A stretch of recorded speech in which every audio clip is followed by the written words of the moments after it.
अदिती भोसले वाळुंज यांनी आपल्या कल्पकतेनं आणि धाडसी पावलांनी ऊर्जा क्षेत्राला नवा मार्ग दाखवला आहे.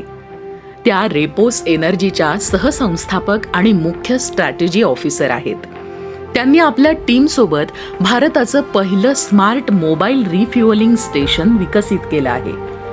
पद्मविभूषण उद्योगरत्न रतनजी टाटा यांच्या पाठबळानं सुरू झालेल्या अदिती भोसले वाळुंज यांच्या या स्टार्टअपनं इंधन वितरणाची संकल्पना अधिक सुरक्षित, तंत्रज्ञानाधारित आणि सर्वसामान्यांसाठी सुलभ बनवली आहे. अदिती भोसले वाळुंज यांचं योगदान हे केवळ ऊर्जा क्षेत्रापुरतं मर्यादित नाही, तर हे महिलांच्या उद्योजकतेसाठी एक प्रेरणादायी उदाहरण आहे. त्यांच्या कार्यातून हे स्पष्ट होतं की दृढनिश्चय, नवकल्पना आणि दृष्टी असली तर कोणतीही उंची गाठता येते. आज महाराष्ट्र राज्य महिला आयोग अदिती भोसले वाळुंज यांच्या रूपातील नवदुर्गेच्या कार्याचा गौरव करत आहे.